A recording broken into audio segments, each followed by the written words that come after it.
Good evening. Today we're going to be talking about fixed and variable costs. So first we'll go over fixed. So fixed costs are business costs such as rent that are constant, whatever the quantity of goods or services that are produced from that. A few examples of fixed costs would be amortization, depreciation, insurance, interest expense, rent, salaries, and utilities. So utilities could be something such as electricity, gas, phones, and so forth. Salaries, that's a fixed compensation or amount that is paid to the employee. Rent, that is for a periodic charge for the use of real estate. Generally, that's owned by a landlord. Interest expense, the cost of funds loaned to a business by a lender.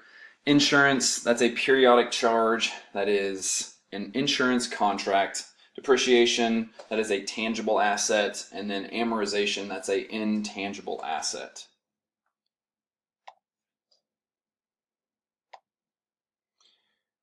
And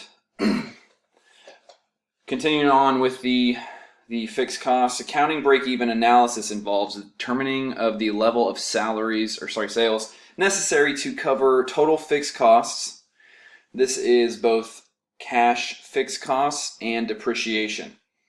We decompose production costs into two components, which are fixed costs and variable costs.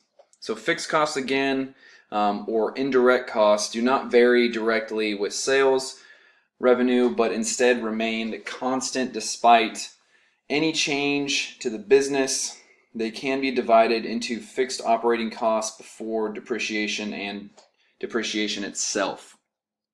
As the number of units sold increases,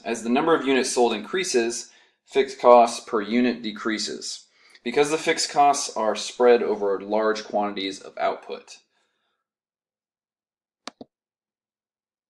Move on to the variable costs. Variable costs are a cost that vary with the level of output. So some examples of variable costs would be direct materials, piece rate labor, billable staff wages, production supplies, commissions, freight out. So freight out would be a business incurs a shipping cost. Commissions are salespeople. Depending on the number of sales that you have, that's going to obviously fluctuate up and down. Billable staff wages, if a company bills out of the time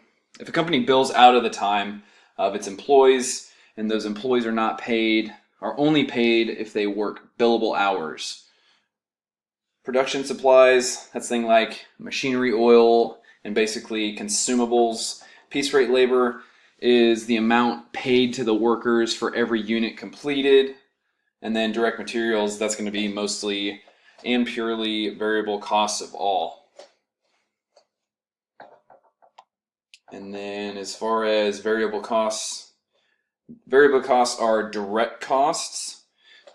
So some of those are costs that vary with firm sales. An example would be hourly wages, costs of materials used, and sales commissions, as I said before.